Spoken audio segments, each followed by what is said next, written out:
Hi everyone, hope that you're enjoying your summer. Just a quick idea on this week's Parsha. The Lubavitcher Rebbe used to always say that we have to live in the times. And his Talmidim asked him, what do you mean live in the times? He told them living in the times means living within the Parshat HaShavua. The Parshat HaShavua is not something that happened 2,500 years ago, but something that continues to happen in our days every week. This week, we entered into the period known as the 3 weeks. The 3 weeks leading from the fast of Shiva Asar B'Tammuz until Tisha B'Av, which commemorates the destruction of the Beis HaMikdash. The question is, why was the Beis HaMikdash destroyed?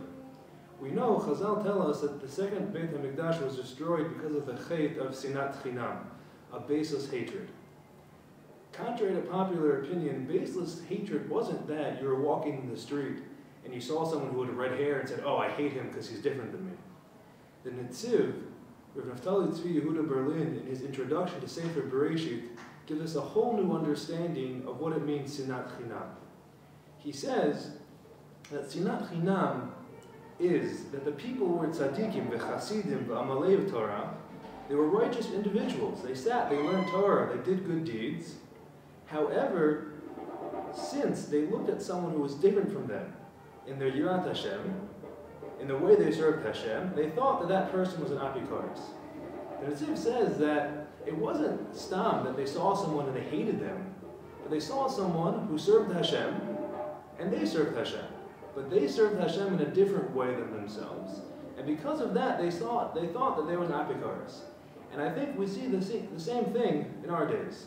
He wears a hat, he wears a kippah sruga, he wears sandals, all these little things that people pick up on how another person serves Hashem, and they run with that to, oh, now he's an apikaris, now he's not a real Torah Jew. And the question is, if Sinat Chinam is what destroyed the Beit HaMikdash, how can we come and rebuild the Beit HaMikdash? And Rav Kook explains that if it was because of Sinat Chinam that destroyed the Beit HaMikdash, then with Avat Chinam, with baseless love, we'll be able to rebuild the Beit HaMikdash. The question is, how do we achieve this baseless love? There's a very interesting Mishnah in Pirkei Avot, in the first parak, that says, Hillel says, Have mitalmidei shel Aaron, be like the students of Aaron, Ohev Shalom, love peace, Rodev Shalom, chase after peace, Ohev et Briot, love people, Mikravan Torah, and bring them closer to Torah. I think this Mishnah can be the recipe on how we go about developing this Avat Chinam in ourselves. What does it mean, Ohev Shalom, to love peace? Ohev Shalom means to love peace in the realm of ideals. That peace is this great ideal which we all love, that we all want, and we all think is important. However, loving peace, having it as an ideal is not enough. You also have to Rodef Shalom, chase after it. Bring it into the world of action. They tell a story of Rav Shlomo Carlebach, who was giving a concert. In the middle of the concert, he flipped on the lights, and he asked everyone sitting around, do you want world peace? And everyone answered Rav Shlomo, of course we want world peace. World peace is amazing. For sure we want world peace. And he said to them, well then look to the person next to you and tell him, I love you. And if each one of us does that, then we'll have world peace. People answered, this guy? Who pushed me on the way into the concert? No, forget about it. We don't want world peace.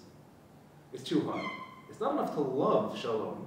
We have to be rodef shalom, to chase after peace. So what does it mean to chase after peace? That's the next part of the Mishnah. Ohev et Briot, to love people.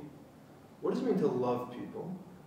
The commentators on the Mishnah tell us to love people means to love a person if the only positive thing about him is that he's a person. Nothing more.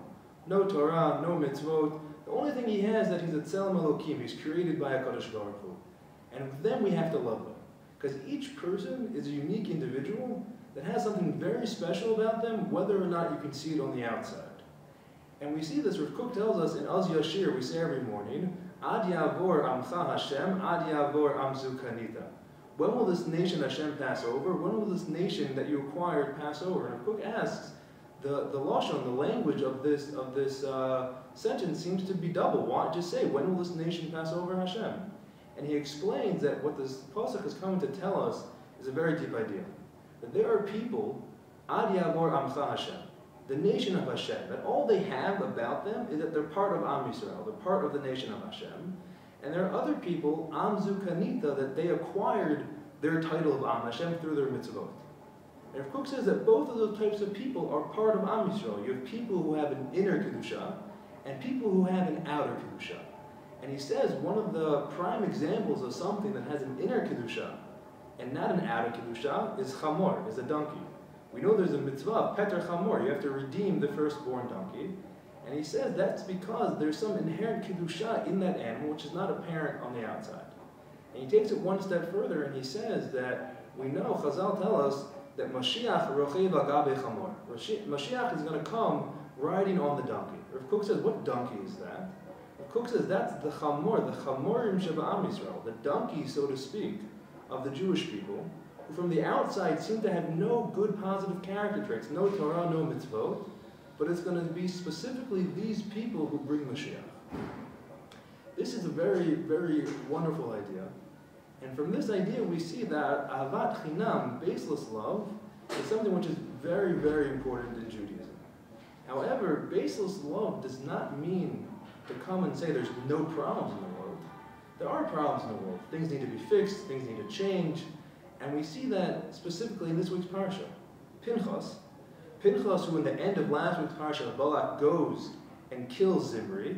In the beginning of this week's Parsha, it says, Pinchas ben Elazar ben Aaron HaKohen. Pinchas is called the grandson of Aaron, and Hashem says, L'chein Omar hineni notein lo et briti shalom. I gave Pinchas my covenant of peace.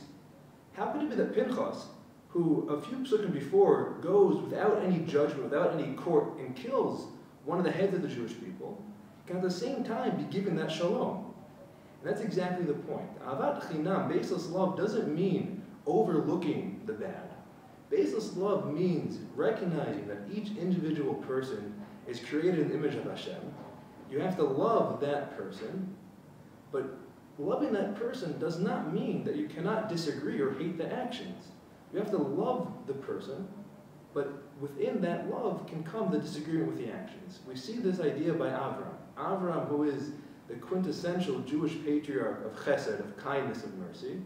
When Hashem comes to Avram and tells him, Kach et bincha, take your son for the Akedah, Avram tells the Kadosh Baruch Hu, I have two sons. Et yichidcha, Hashem says, you're one and only son. Avram tells Hashem, they're both yichidim, they're both individual from their mothers. Asher hafta, the one which you love. Avram tells Hashem, I love both of them. Hashem says, Et Yitzchak. But we see when Avram comes to throw Yishmael out of his house, all he gives him is a loaf of bread, a bottle of water, and he kicks him out into the desert. How can that be? How can that Avram be the same person who says he loves both of his sons, at the same time throw one out? And that's exactly the point of Pinchas. Pinchas comes to teach us that you have to love each and every person, however you can disagree with those actions. I would just like to end with, although Pinchas is a very high madriga, I don't know if we are all there yet, and I think Rav Kook's advice might be better. Rav Kook says that it's better to err on the side of baseless love than to err on the side of baseless hatred. And I think if we can take this into our daily lives, we should be able to rebuild the Beit HaMikdash from here. Amen. Good Shabbos, everybody.